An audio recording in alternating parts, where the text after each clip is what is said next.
Hola a todos, bienvenidos a Ministerios de Apologética Cristiana MAC. Yo soy Martín de la Flor, director de operaciones en MAC. En MAC somos un ministerio enfocado en la capacitación sobre la defensa de la fe cristiana en toda Latinoamérica. Queremos invitar a toda nuestra audiencia a profundizar, disfrutar y compartir el Evangelio. El día de hoy tenemos una entrevista con el doctor Daniel Eguiluz. El doctor Daniel Eguiluz es un misionero de la organización norteamericana Search, abocado a la educación teológica de pastores y líderes en Lima, Perú, y además cuenta con un PhD en Historia de la Iglesia, con énfasis en la Iglesia Antigua, y es ministro ordenado en la Iglesia Presbiteriana en Estados Unidos. De hecho, él hizo su tesis doctoral en el tema de Cipriano de Cartago sobre la unidad de la Iglesia en el siglo III, y justamente sobre ese tema vamos a conversar el día de hoy. No necesariamente sobre el tema, pero relacionado, vamos a conversar sobre qué significa que una iglesia sea cristiana. Entonces, dicho esto, me gustaría quizás, bueno, primero que nada agradecerte, doctor Eguiluz, por tu tiempo y disposición de participar acá de la entrevista. Y quizás empezar a entrar al tema. Mira, algo que nosotros hemos recibido mucho quizás cuando estemos en eventos, en universidades o cuando tenemos diferentes cursos o talleres, son preguntas sobre dos bandos, ¿no? Por una parte, vemos que las iglesias cristianas somos muchas, cada una con ligeras diferencias doctrinales, pero cada una igual cristiana, ¿no? Pluralidad dentro de la unidad. Por otra parte, también vemos que a lo largo de la historia de la iglesia hasta la actualidad, hemos visto muchas iglesias que se llaman cristianas, sin embargo, en la práctica y en su doctrina se alejan mucho. Entonces, una primera pregunta quizás para explorarla, doctor Eguiluz, es ¿qué hace a una iglesia cristiana, ¿no? ¿Y qué haría a una iglesia no cristiana en ese sentido? Gracias Martín por la invitación y por la oportunidad de compartir con ustedes. Bueno, la verdad que me parece de que una de las primeras cosas que tenemos que hacer es definir claramente qué es lo que queremos decir con cristiano. Puede parecer algo obvio, ¿no? Pero Correcto. es que hay que entender de que esta palabra se utiliza de diferentes maneras por diferentes personas. Un ejemplo, ¿verdad? Si uno lee el diccionario, ¿no? En el diccionario de la Real Academia Española, ¿qué se quiere decir con cristiano? Como adjetivo, ¿no? Uno va a leer, bueno, van a leer varias definiciones, pero la que aplicaría a este tipo de preguntas sería que profesa la fe de Cristo, ¿no? Es alguien que se identifica como discípulo de Jesucristo, ¿no?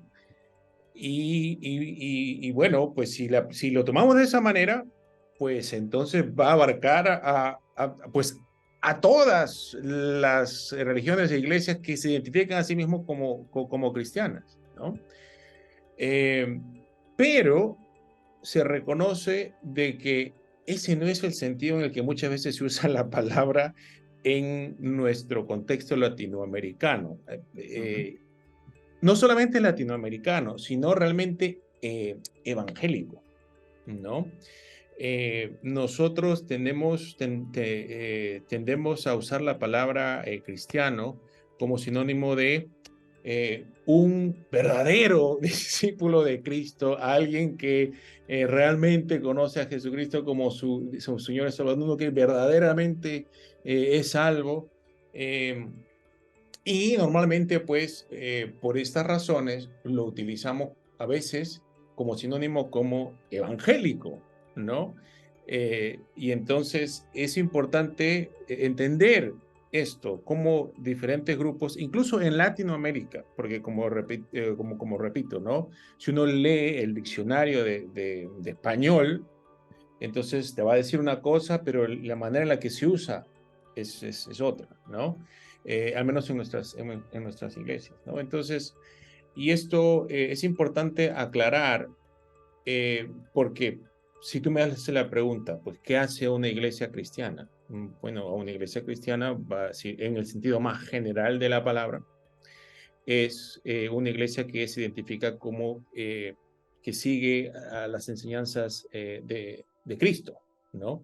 Pero fíjate que si lo entendemos de esa manera, entonces sería incluso innecesario preguntar qué hace una iglesia cristiana, porque sería hasta redundante, porque las iglesias, los grupos religiosos que se identifican como seguidores de Cristo son los que se llaman iglesia. Tú sabes, los judíos no se llaman iglesia, los musulmanes no se llaman iglesia, son los cristianos los que se ven a sí mismos como, entonces, eso, ¿no? Pero entendiendo de que tal vez la mayoría de personas que nos está escuchando aquí, tal vez vengan de un trasfondo evangélico, ¿no?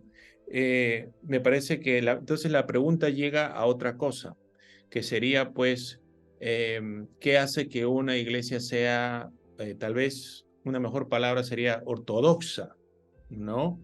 Ortodoxa en el sentido de que presenta la verdadera enseñanza de Jesucristo, ¿no? Porque ya vemos que hay una diversidad grandísima de iglesias y muchas enseñan cosas contradictorias, ¿no? Entonces, si decimos de que qué hace una iglesia cristiana en el sentido de qué hace una iglesia ortodoxa, ¿verdad? Entonces diríamos que, bueno, desde mi perspectiva, yo diría de que hace que se mantiene fiel al evangelio de los que predicaron los apóstoles, ¿no? Que Cristo encomendó a, a sus discípulos, ¿no? Pero acá también vemos que necesitamos un poco más de ayuda porque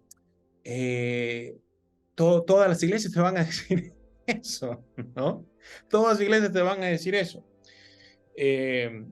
Incluso, porque una de las respuestas que se nos dice a nosotros, ¿no? Es ¿qué enseña tu iglesia, no? ¿Qué creen ustedes?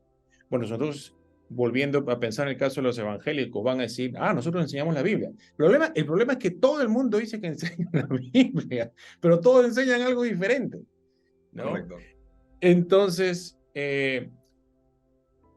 para mí es importantísimo reconocer, y acá es donde yo ya apelo, o mejor dicho, me apoyo de mis estudios históricos, ¿no?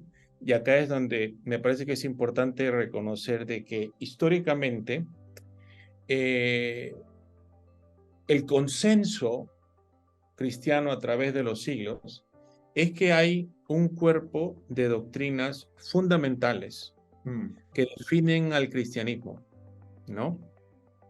Doctrinas que han sido resumidas en cosas como el credo de los apóstoles, el credo de Nicea, ¿verdad? Bueno, que técnicamente sería el credo niceno-constantinopolitano, que antes de que surjan estos credos que con un texto más estático, más fijo, ya la iglesia manejaba algo que le llamaban pues la regla de la fe, ¿no? Entonces, entender de que históricamente hay un consenso acerca de estas doctrinas fundamentales, ¿no? Que definen la ortodoxia cristiana. Y entonces me parece de que eso es una ayuda, y obviamente pues nosotros como evangélicos, lo que hemos estudiado, estas confesiones, estas doctrinas, sabemos que también no es algo realmente diferente a lo que encontramos en la Biblia. No es que tengamos que elegir o el credo o la Biblia, sino encontramos que ambas testifican del mismo evangelio que los apóstoles predicaban, ¿no? Entonces, yo diría a manera preliminar de que una iglesia verdaderamente cristiana en el sentido de ortodoxa es una iglesia que se ciñe pues a esta fe clásica del cristianismo, que está centrada, agreguemos, en una doctrina muy particular, que es la doctrina de la Trinidad, ¿no? Y porque si vemos justamente estos credos, vemos que están divididos en 3 encabezados. Se empieza con una afirmación acerca de Dios Padre, luego acerca del Hijo, luego acerca del Espíritu, y no es casualidad esto. ¿Por qué? Porque vemos de que eso, si nosotros creemos lo que encontramos en la Biblia, vemos que el que establece esta misma regla para la iglesia es el mismo Jesucristo al establecer el bautismo. porque Cristo es el que en la gran comisión le dice a los discípulos, vayan y hagan discípulos de todas las naciones, dice, bautizándose en el nombre del Padre, del Hijo y del Espíritu Santo. Fíjate que cuando dicen, vamos a bautizar a nuestros discípulos en el nombre del Padre, del Hijo y del Espíritu Santo, fíjate que eso implica también la idea de que un cristiano, un discípulo de Cristo, está definido, se define él por su fe en el Padre, el Hijo y el Espíritu Santo. Así que, si no nos podemos poner de acuerdo en este nombre santo con el cual invocamos cuando nos somos iniciados como cristianos, entonces vemos que ahí es donde encontramos pues las diferencias más significativas y llegamos al corazón de nuestra fe. Claro. Entonces, yo diría, una vez más, de manera inicial, de que este consenso histórico centrado en la doctrina de la Trinidad nos va a servir como una buena guía para distinguir a las iglesias que son ortodoxas de las que lo que no serían ortodoxas, no heterodoxas o heréticas, ¿no? Claro, sí. En todo caso, la verdad es que nosotros siempre animamos a nuestra audiencia a hacer preguntas. Lamentablemente hay una mala cultura en muchas iglesias, la verdad, latinoamericanas, más aún, de huir de la duda y de la pregunta pensando que esto de alguna manera es algo malo. Nosotros creemos que la duda no es mala, lo malo es quedarse con la duda, ¿no? Explora tu iglesia, conversa con tus pastores, revisa tu Biblia, revisa lo que, de nuevo, otros cristianos, discípulos directos de los discípulos de Jesús han escrito sobre qué significa ser cristiano y también sobre lo que los reformadores, por ejemplo, escribieron sobre ser cristiano. Ahora, una pregunta que quizás surge sobre esto, doctores. Hoy en día nosotros tenemos, por ejemplo, bueno, si alguien me pregunta cómo sé si mi iglesia es cristiana, le puedo decir, ok, revisa la confesión de fe de tu iglesia, contrástala con los credos, contrástala con, de nuevo, los credos antiguos, ¿no? No el credo moderno, sino los credos pues, del siglo III, siglo IV, me parece que era Niceno Constantinopolitano del siglo IV, me parece, o siglo V, pero Sí, puedes contrastarlos sobre eso, puedes contrastarlos con las cinco solas, ¿no? Hay confesiones de fe de Westminster y otras confesiones de fe que también son bastante valiosas que uno puede revisar. Pero quizás la pregunta surge, ¿no? Doctor, ¿cómo hacían antes cuando no existían estas cosas en la iglesia primitiva? Porque lamentablemente muchos creen que la Biblia siempre estuvo desde el día uno y que los credos y toda la estructura doctrinal que tenemos hoy en día estuvo siempre ahí. Cuando la verdad, cuando uno lee historia de iglesias, ve que al inicio hubo mucho debate, mucha confusión, bueno, más que confusión, mucho debate, ¿no? Sobre qué significa la regla de fe, ¿no? Sobre cómo nos definimos como cristianos.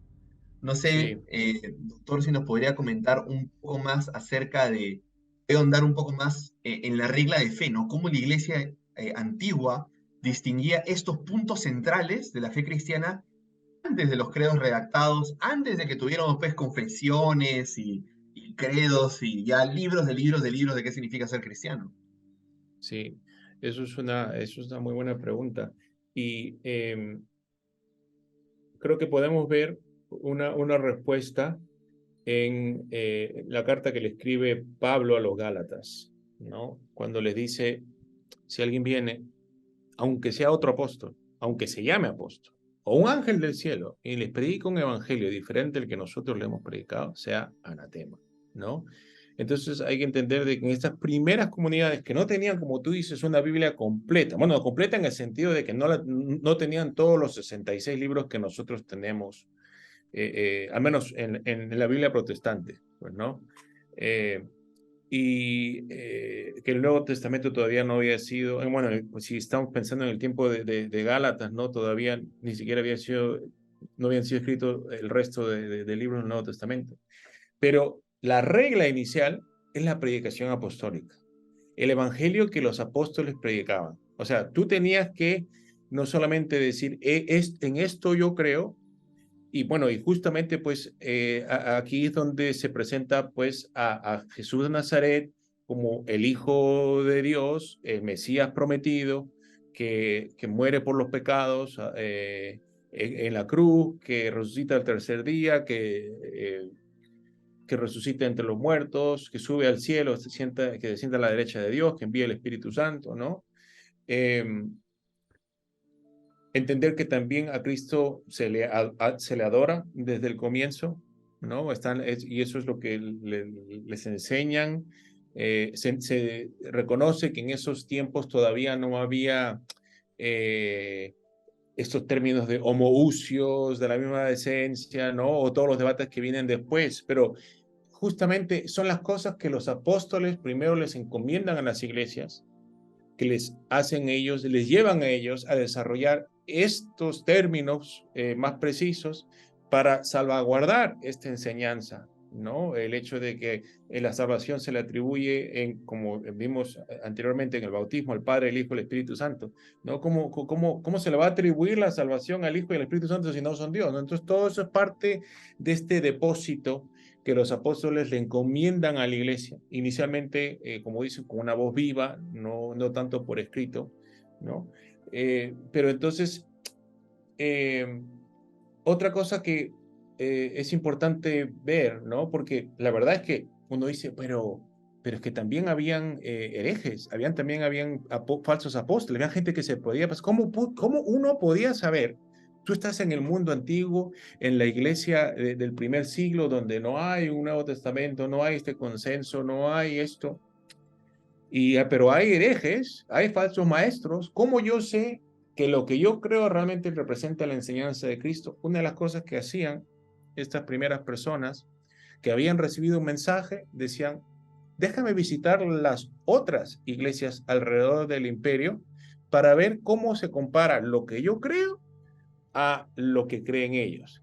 Y justamente en esta comunicación con otros cristianos que se dan cuenta, caramba, lo que yo creo como principal es lo mismo que creen ellos. Y luego lo que creen ellos. Y se dan cuenta de lo que ellos creen no ha sido algo que a Juanito o Pepito se le inventó, a su maestro que lo que les enseñó, sino es lo que Cristo le encomendó a sus 12 apóstoles a predicar por todo el mundo. Y de ahí realmente es que sale esta idea del cristianismo católico, no católico romano, ¿verdad? Pero católico universal. Entonces, esa catolicidad de la fe era una demostración también de su veracidad, porque la fe que yo tengo no es algo que solamente se inventó el que decidió formar la iglesia donde yo voy, no, sino es la fe que toda la iglesia profesa en todo el mundo, porque es el único evangelio que Cristo le encomendó a todos sus apóstoles y está en toda entre todas las naciones, ¿no? Entonces, estas fueron algunas estrategias, pasos que tomaron los primeros cristianos para asegurarse de que la fe que ellos habían recibido realmente era la fe de Cristo. Y a su vez, eso, con su tiempo, luego resulta en todas estas definiciones posteriores que ya hemos mencionado, ¿no? Claro. En otras palabras, lo que define una iglesia como cristiana sería la adherencia a la predicación de los apóstoles sobre quién era Jesús. Y Exacto. bueno, el mensaje general del Evangelio, ¿no? Y algo que me parece muy valioso que menciones que ellos efectivamente, pues sí, visitaban otras iglesias para poder comparar, ¿no? Creo que trayéndolo hoy en día podríamos decir, revisa lo que otras iglesias, por ejemplo, de nuevo, iglesias cristianas, predican, ya sea hoy en día en la actualidad o ya sea a lo largo de la historia. Creo que algo que a mí, por ejemplo, me pareció muy interesante cuando yo comencé mi travesía leyendo un poco de historia de la iglesia era que yo podía agarrar un texto que escribió un cristiano en el siglo V y ver que hablaban de la misma fe en Cristo que tengo yo hoy en día, ¿no? Y eso para mí me era muy valioso. Y Ujú. comenta que más adelante, debido a bueno, los debates y discusiones, los cristianos armaron credos para resumir esas enseñanzas, no en aras de, vamos a decir, destituir a la Biblia o reemplazarla, sino en aras de, ni siquiera complementarla, sino en aras de resumirla para evitar un poco de confusión que había. Y bueno, vemos en la reforma el tema de las cinco solas, obviamente intentando seguir diferenciando en base al debate de esa época. Y hoy en día, por ejemplo, tenemos igual nuevas definiciones, nuevas cosas que agregamos, por ejemplo, el tema del nuevo nacimiento, el tema de la creencia en la Biblia, como por ejemplo lo que es que la Biblia no tiene errores o eso de el comienzo de la Odisea, ¿no? Ujú. Este, Ahora, quizás continuando un poco la conversación, doctor, nosotros vemos una pregunta que nos hacen mucho cuando nosotros vamos a universidades y también cuando vamos a iglesias es, si bien, bueno, a ver, entiendo que yo puedo entender que una iglesia es cristiana porque se adhiere pues a ciertas doctrinas que son centrales, hay otras cosas que son bastante secundarias o más que secundarias porque no hay doctrina menos importante que otras, serían no esenciales, vamos a decir. Ujú, Eh, pero surge la pregunta, ¿no? Veo en los protestantes o en los evangélicos gran cantidad de denominaciones, ¿no? No me acuerdo cuándo es el número actual, pero cada vez que lo veo es más grande, siempre hay una nueva denominación. Y hay mucho comentario, por ejemplo, especialmente de círculos católicos, ¿no? De que esto es algo malo, es un problema con el mundo protestante o el mundo evangélico, ¿no? La idea de que hay tantas denominaciones. Y ujú. surge la pregunta, ¿no? Oye, ¿es malo que haya tantas denominaciones? Y por otra parte, entre tantas denominaciones que hay, ¿en cuál confiar? Ujú. Sí, eso es una pregunta importantísima. Y bueno, la razón por la cual hay denominaciones es porque siempre ha habido diversidad dentro del cuerpo de Cristo. A pesar de que hablamos de una sola fe, también reconocemos que dentro de la iglesia han existido, bueno, la iglesia reúne a gente de diferentes naciones, de diferentes pueblos con diferentes, perdón, idiosincrasias, costumbres, y que todos esos van a influir también en la manera en la que ellos van a practicar su fe, ¿no? Y entonces vemos de que esta diversidad también se encuentra en el Nuevo Testamento, ¿no? Vemos que, por ejemplo, ¿no? Entre los mismos apóstoles, a veces no se ponen de acuerdo acerca de qué cosa hacer, ¿no? Vemos que Pablo discute con Bernabé, se debe o no tomar. Claro que eso es más un caso disciplinario que doctrinal propiamente, ¿no? Eh, pero eh, pero bueno, si queremos ver algo tal vez que parezca más doctrinal, podemos ver una diversidad clarísima aquí en el primer siglo. Los judíos, que eran, bueno, cristianos que adoraban a Cristo, no adoraban a Cristo igual que lo hacían los gentiles, porque vemos que, ¿se acuerdan que cuando, por ejemplo, Pablo llega a Jerusalén, Santiago, el medio hermano de Jesús, le advierte, por si acaso, aquí los discípulos, y están hablando de cristianos, son muy celosos de la ley. O sea, eran cristianos, pero como eran judíos, ellos seguían guardando sus costumbres judías. Entonces, y eso afecta pues la comida que comen, ¿no? Las fiestas que guardan y todo eso. Pero si uno iba a la iglesia de los gentiles, iba a ser muy diferente. Entonces, y incluso en ese tiempo vemos que esta diversidad que existe desde el comienzo también amenaza la unidad de la iglesia, ¿no? Entonces, el reto para la iglesia es encontrar una unidad en diversidad, ¿no? Porque nunca vamos a nosotros creer todo igual, ¿no? Incluso la gente en la misma denominación, eh, ¿no? Incluso las iglesias que alegan estar perfectamente unidas, ¿no? Pues la que argumenta esto con mayor fuerza podría, pues, decirse que es la iglesia romana, pues, ¿no? Eh, pero vemos que dentro de ellos también hay muchas diversidades. Entre los mismos papas, entre los mismos papas, viene uno que dice algo que parece completamente contradictorio a lo que dijo el anterior, y eso solamente viendo los papas, pero viendo las órdenes religiosas que existen, ¿no? Y también hay diferencias entre las nacionalidades, todo, ¿no? Entonces, eh, una vez más, la diversidad, las denominaciones se deben en parte al hecho de que nunca los cristianos han ni lo harán hasta que Cristo venga, van a pensar, van a ver todo exactamente igual. Siempre va a haber diversidad de opiniones. Pero entonces el problema es cuando este denominacionalismo se convierte en sectarismo. Mm, Ese realmente es el problema.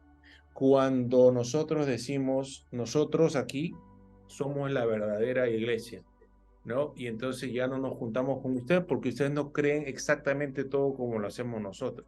Cuando me parece que lo más saludable, lo que se tendría que hacer es nos ponemos de acuerdo acerca de la fe, del evangelio, de la predicación apostólica, ¿no? Del credo, ¿no? Si estamos de acuerdo en las verdades fundamentales de la fe, en el consenso histórico de la iglesia, Entonces, deberíamos ser capaces de mantener comunión los unos con los otros y mostrar así la verdadera unidad de que debe haber en el cuerpo de Cristo, que no es necesariamente una unidad institucional, porque si vemos cuando Cristo, por ejemplo, ora por sus discípulos, él no dice que sean uno sometiéndose todos al obispo de Roma.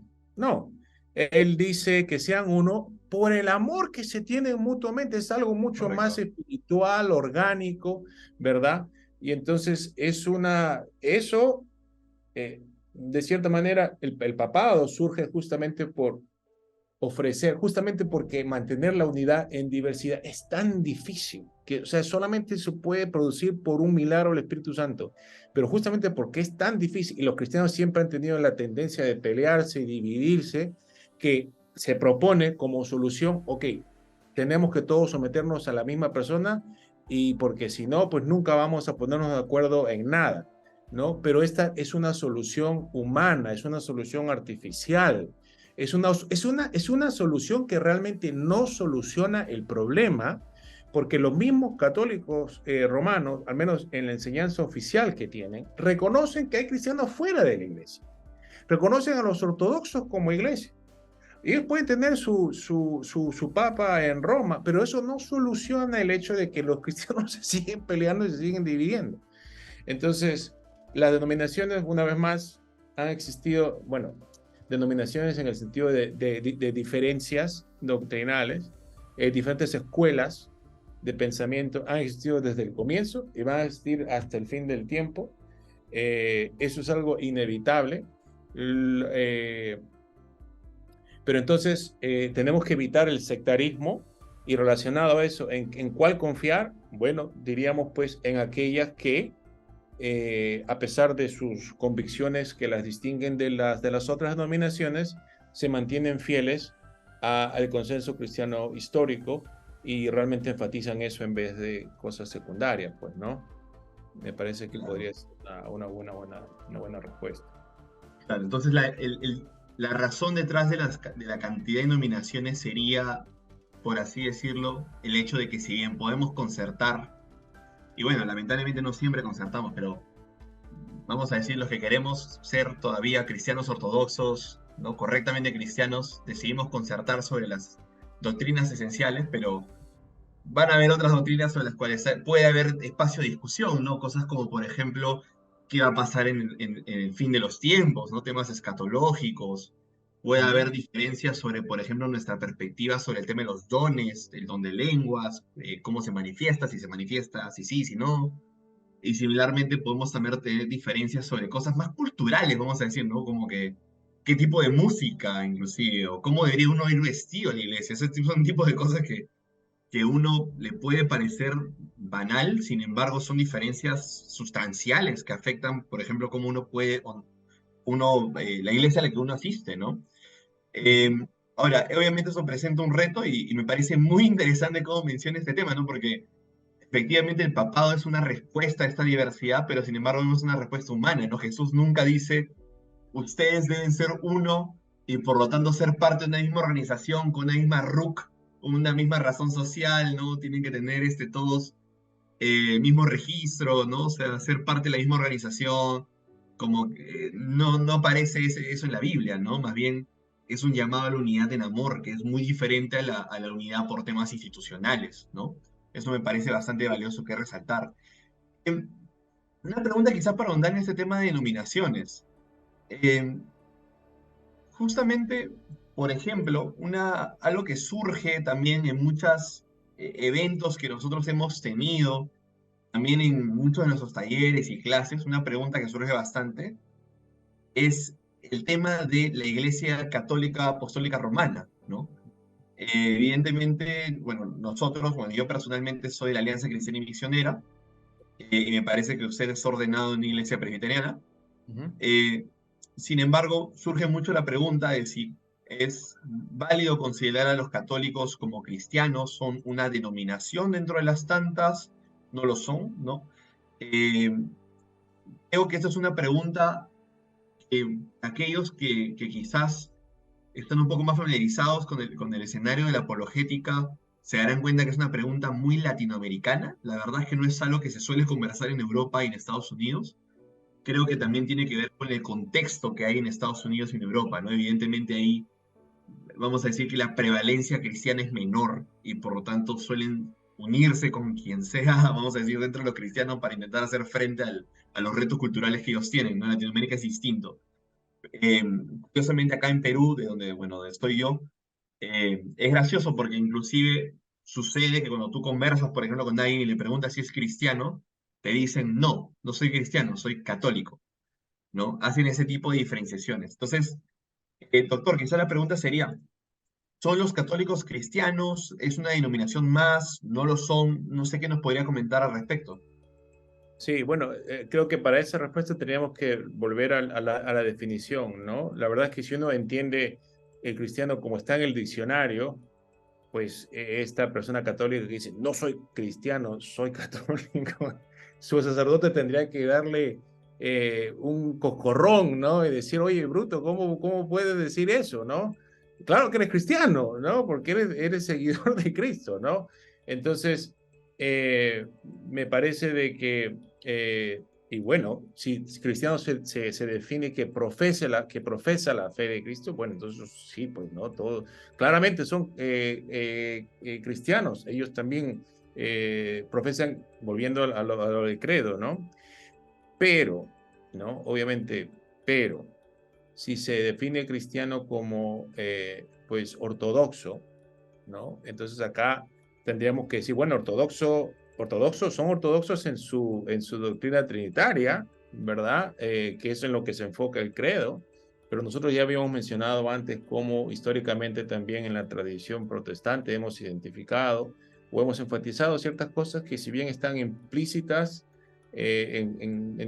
definiciones como el credo, pues también sí nos distinguen de la iglesia romana y nos distinguen porque creemos de que eh, realmente son errores serios, ¿no? Son errores bastante serios que tienen en Roma. Entonces, diríamos pues que si se entiende como cristiano o como ortodoxo, tendríamos que decir, reconocer de que tienen algunas, bueno, varias doctrinas que son muy problemáticas. Y de hecho, doctrinas que realmente, me parece a mí, testifican de que realmente no son verdaderamente católicos. El católico como el sentido universal, ¿no? Habíamos mencionado nosotros, creo que mencionamos a los ortodoxos, ¿no? Los ortodoxos serían, pues, las iglesias ortodoxas griegas, ¿no? En la tradición bizantina, las que tienen igual de historia y tradición que la iglesia romana, pero que están en la otra parte del mundo, ¿no?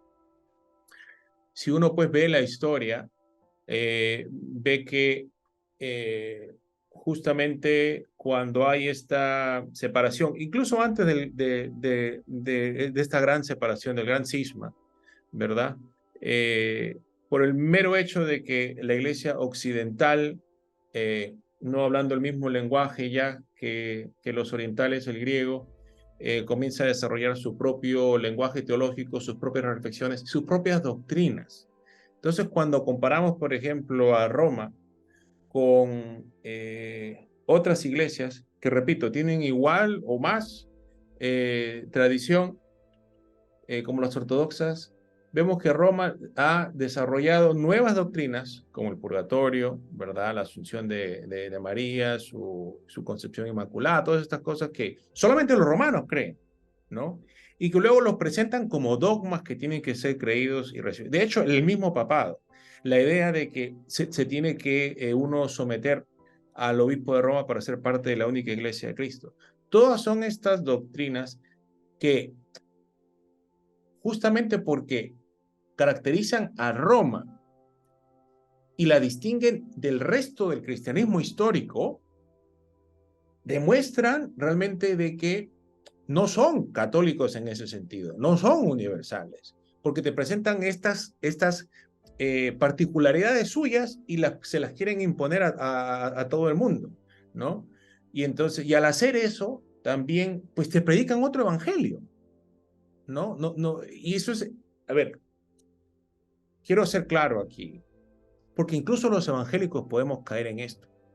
En el momento en que nosotros decimos, no es suficiente que tú creas en el evangelio, sino que tienes que creer en esto y esto y esto y esto para ser considerado parte de la verdadera iglesia, nosotros estamos predicando otro evangelio, ¿no? Es el evangelio, no sé si me explico, uno puede ser el evangelio de Roma, pero también puede haber el evangelio de los bautistas o el evangelio de los presbiterianos. Un evangelio, un ejemplo para ser un poco también aplicado a mi propia denominación para que se entienda de que no estoy yo tratando de pintar a todo el resto como, no. Tú mencionaste que nosotros tenemos la Confesión de Westminster, ¿no? Pero la Confesión de Westminster habla de muchísimas cosas que van mucho más allá de lo primario, de lo fundamental. Si yo como presbiteriano vengo y te digo, si no crees todo lo que dice Westminster, no puedes ser salvo, entonces yo estoy predicando otro evangelio. ¿Me explico? Sí. Entonces todos podemos caer en eso. Y cuando Roma hace eso, también predica otro evangelio, ¿no? Pero entonces nosotros tenemos mucho, somos muy rápidos para decir, son unos herejes porque están predicando otro evangelio. Pero tengamos cuidado, porque nosotros evangélicos también podemos caer, y de hecho caemos en lo mismo, ¿no? Entonces, no sé si responde a la pregunta, porque ya comencé a hablar de un tema que No, quizás realmente para me poder apasiona a mí. dar un poco de redondear la idea, ¿no? Es importante ser cuidadoso de decir una iglesia verdaderamente cristiana es la iglesia que cree exactamente lo mismo que creo yo, o que predica en mi iglesia que fue inventada en el siglo, acá hace 50 años, en Lima, Perú, ¿no? Y entender, porque de nuevo, ¿no? Todas las iglesias van a decir, no, yo creo exactamente lo mismo que se ha predicado desde los inicios de Jesús. Sin embargo, es importante entender que si bien creemos lo mismo esencial, hay muchas otras cosas que han sido desarrolladas con el tiempo, ¿no? Por ejemplo, doctrinas sobre qué significa, qué va a ser en el final, en el fin de los tiempos, por ejemplo. Si tú lees lo que los cristianos creían en el siglo III, es radicalmente distinto a lo que se cree hoy en día con las ideas de rapto, ese tipo de cosas que la verdad recién surgen aproximadamente en el siglo XIX, ¿no? Solamente, no, obviamente no voy a entrar en detalle en debate de esto, solamente para comentar de que hay más cristianismo, el cristianismo es más amplio de lo que cree mi iglesia, ¿no? El cristianismo se define por la adherencia a los evangelios, a la predicación de los apóstoles, y mi iglesia va a creer en la predicación de los apóstoles, sí, sí es una iglesia cristiana, pero además va a agregar otras cosas que ya son propias de la denominación, que no está mal, pero es importante entender que no es que el cristianismo sea solamente lo que cree mi iglesia, sino otras iglesias pueden tener perspectivas diferentes sobre temas no esenciales, igual ser cristianas, ¿no? Y Y en ese luego, sentido, perdónenme que si hay un poco de ruido, no, sino que tengo al lado un evento. Y en ese sentido, quizás, doctor, para entrar un poco a la idea del catolicismo, ¿no? Hay esta idea, y los católicos, si uno tiene familia católica, como amigos católicos, quizás van a mencionar bastante esto, de que ellos dicen, ¿no? Que la Iglesia Católica tiene la misma creencia durante los últimos 2000 años y ellos mantienen la tradición, y sin embargo, cuando uno estudia un poco la historia, va a darse cuenta que hay muchas ideas que son innovaciones, son inventos, por no decir otro nombre, ¿no? Y lamentablemente, por ejemplo, en Perú no hay, acá, bueno, en general en Latinoamérica, no hay mucha presencia o no se conoce mucho de lo que es la Iglesia Católica Ortodoxa o lo que es la Iglesia Católica del Este, ¿no? No sé si podría comentar un poco sobre esto, pero ellos se separan en el cisma, ¿no? Y si bien son claro. católicos de nombre, cuando uno conversa con un católico ortodoxo, no son católicos apostólicos romanos, es más, parecen más evangélicos místicos que católicos ortodoxos, ¿no? Sí, no, eso de que la iglesia romana ha enseñado todos sus dogmas se mantienen igual desde el inicio, es lo que como decimos acá en el Perú es una roca, pues, ¿no? Esa es una mentira. Y de hecho, los eruditos católicos romanos que son más honestos, ¿verdad? Y yo creo que los más serios, pues, ¿no? Ellos ya han desarrollado, bueno, valga la redundancia, ¿no? Esta doctrina de desarrollo doctrinal, ¿no? Ellos reconocen, repito, ¿no? Los mismos eruditos católicos romanos más serios reconocen de que hay muchas enseñanzas, dogmas que ellos tienen, defienden que no se manejaban en los primeros siglos. Pero entonces, ¿cómo ellos solucionan ese problema que no se puede negar? Entonces ellos dicen de que no, pues estos no se enseñaron explícitamente, pero sí implícitamente. Entonces el Espíritu Santo lo que ha hecho es, ha ayudado a la iglesia a que desarrolle su doctrina. Entonces era lo que empieza, como dice Jesús, con un grano de mostaza, se convierte en un gran árbol, ¿no? Entonces, una de las cosas, pero que es, ante esta pregunta que surge, ¿no? ¿Qué hacer, qué pensar acerca de los católicos romanos? Y tú mencionaste el hecho de, bueno, mi familiar, ¿no? ¿Qué tal que está ahí? Una de las cosas que sí me parece que creo que tenemos que entender los evangélicos es, bueno, obviamente, como acabo de decir, creemos que la Iglesia romana, bueno, yo creo que la Iglesia romana eh, tiene muchos errores bastante serios. Entonces, yo le recomendaría, ¿verdad?, a cualquier persona a que más bien se congregue en una iglesia evangélica, en una iglesia protestante. Pero a la misma vez, tampoco yo llego a negar de que porque tú estás en una iglesia católica romana, eso quiere decir de que no te puedas salvar, ¿no? Yo creo de que hay muchos, porque los he visto, los he conocido personalmente. De hecho, yo conozco, esto tal vez no será muy común en Latinoamérica, pero en Estados Unidos cada vez se ve más de esto, evangélicos que son activos, que no son gente así que no conoce su Biblia, sino evangélicos que realmente conocen muy bien la doctrina evangélica y que han sido activos, que se han convertido a la iglesia romana, se han hecho romanos pues porque creen de que es lo mejor, ¿no? Que obviamente discrepamos, pero simplemente el punto que quiero hacer es de Mm, que yo creo que es innegable que dentro de la Iglesia Católica Romana se van a encontrar personas que genuinamente están buscando ser fiel a Jesucristo y que creen que realmente la Iglesia Romana les ofrece la mejor opción, ¿no? claro. Para hacer eso. Entonces, Quizás, sí, sí, doctor, quizás en aras de resumir un poco la idea, ¿no? No se puede realmente pintar a toda una iglesia que tiene millones de personas como cristianos y no cristianos en ese sentido.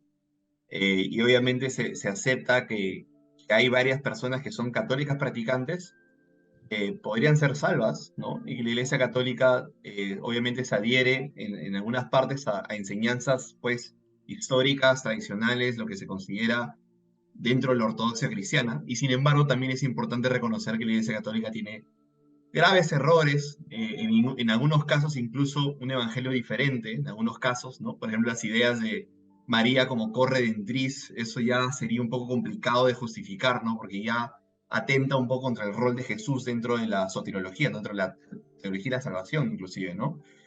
Em, pero sí, o sea, igual nosotros como Max siempre animamos a todos a no pintar a las personas bajo etiquetas, sino ver a la persona como persona, ¿no? Evidentemente es un caso que tiene que entenderse más individualmente, ¿no? Y sí. quizás para mover un poco la entrevista, doctor, hay una pregunta que quería hacer que es también sobre otra iglesia que tiene bastante presencia en Latinoamérica, es la iglesia de los Testigos de Jehová y, por ejemplo, los mormones, ¿no? Los Testigos de Jehová eh, siendo bastante prevalente en Latinoamérica, ¿no? Siempre los vemos usualmente en las calles con sus atalayas, ¿no?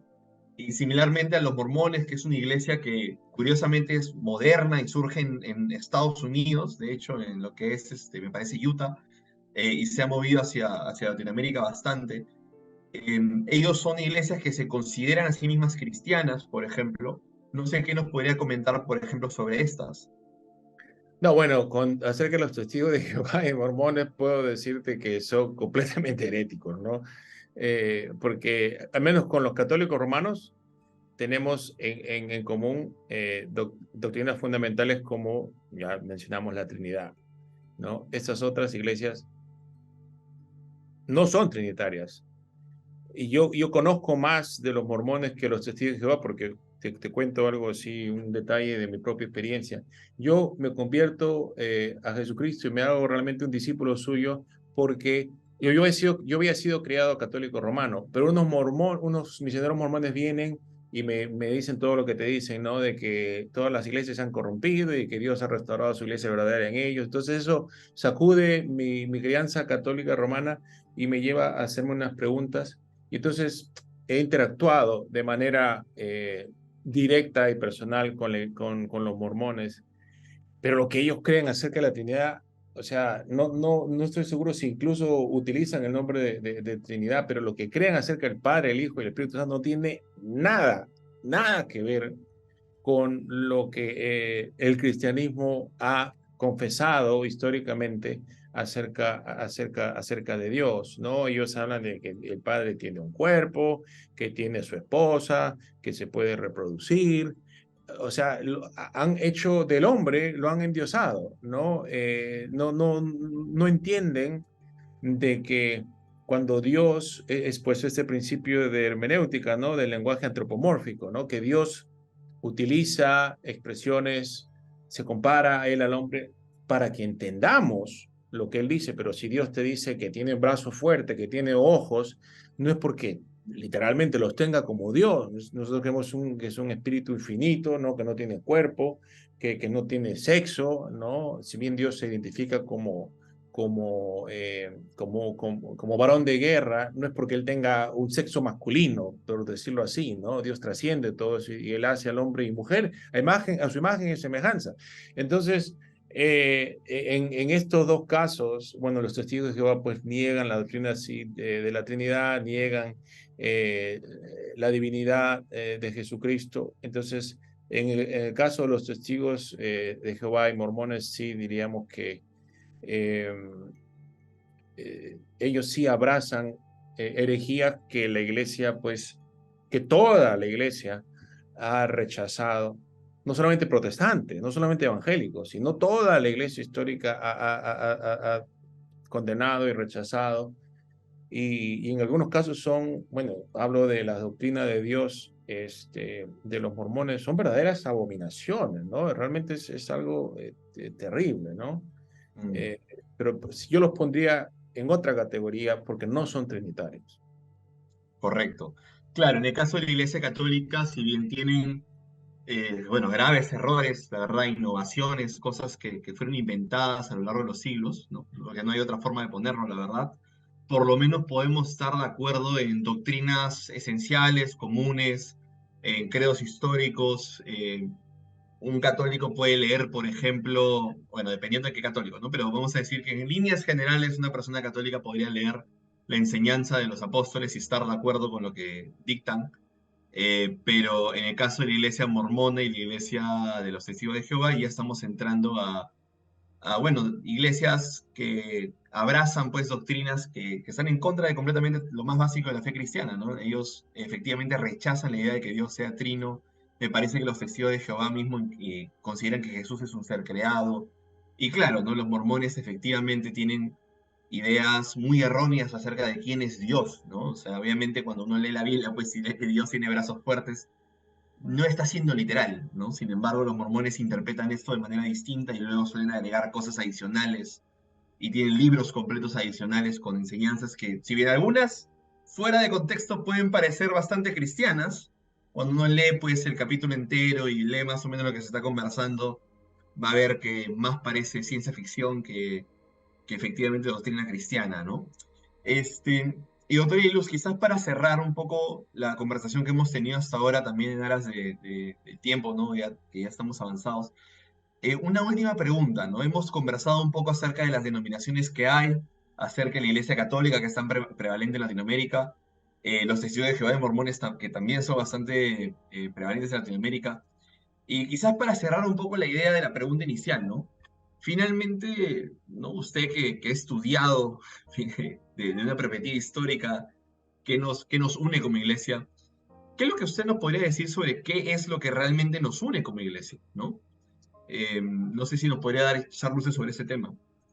Sí, bueno, yo pues parece que tal vez para concluir podría referirnos a este pasaje muy conocido de Efesios 4, que al menos en la Reina Valera dice solícitos a partir del versículo 3, ¿no? Solícitos en guardar la unidad del espíritu en el vínculo de la paz, un cuerpo y un espíritu, como fuisteis también llamados a una misma esperanza de vuestra vocación, un Señor, una fe, un bautismo, un Dios y Padre de todos, el cual es sobre todos y por todos y en todos.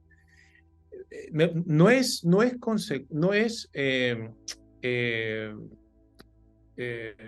no, como consecuencia, perdón, no es coincidencia, no es coincidencia que acá Pablo mencione el bautismo. Y eso nos trae a lo que nosotros mencionamos al inicio. ¿Te acuerdas que mencionamos de que el credo surge justamente de esta fe que nosotros recibimos en el bautismo? Somos bautizados en el nombre del Padre, del Hijo y del Espíritu Santo.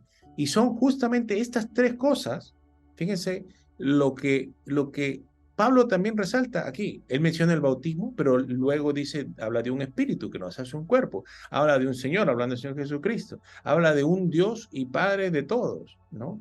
Entonces, volvemos aquí a esta fe bautismal, a esta fe que nosotros recibimos en el bautismo, que es una fe trinitaria, ¿no? Es una fe trinitaria. Y obviamente acá también no solamente estoy pensando un Dios en tres personas, sino también un correcto entendimiento de las tres personas y de manera concreta en Jesucristo, ¿no? Que siempre pues es el centro en estas confesiones. Pablo dice, si confiesas que Jesús es el Señor, serás salvo, ¿no? De Jesucristo, su divinidad, su humanidad, su muerte expiatoria, ¿verdad? Su obra salvadora. Entonces, yo diría que tendríamos que enfocarnos en estas cosas, ¿no? Y enfocarnos en esta vocación, única vocación, una vocación que todos recibimos de parte del Dios Trino y que nos une como un solo cuerpo por el poder del Espíritu Santo. Y notar aquí, una vez más, no es una institución, no somos uno porque formamos parte del mismo club o de la misma institución, sino porque tenemos el mismo espíritu. Tenemos el mismo espíritu, tenemos la misma fe, confesamos al mismo Dios, ¿no? Entonces creo que si nos enfocamos en estas cosas, pues ayudados por estas confesiones históricas, vamos a ir por buen camino, ¿no? Y Dios nos va a ayudar a demostrar más de esta fe, perdón, de esta unidad que tenemos en el Espíritu Santo. Perfecto. Sí, bueno, quizá para redondear la idea, ¿no? O sea, si uno se pregunta acerca de qué nos une como iglesia o qué nos hace cristianos, creo que es algo que lamentablemente no se hace mucho, salvo que uno entra a seminario, pero es importante, pues, que revisemos quién es Dios, ¿no? ¿Quién es Jesús? ¿Quién es el Espíritu Santo? ¿Qué significa la Trinidad, ¿no?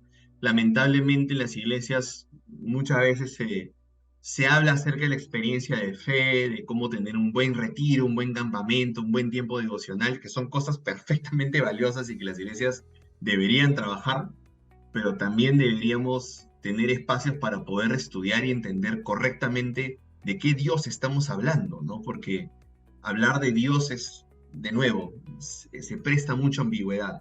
Tenemos que entender de quién es el Dios cristiano, ¿no? ¿Quién es el Dios de la Biblia? ¿Quién es el Dios del que predicaban los apóstoles?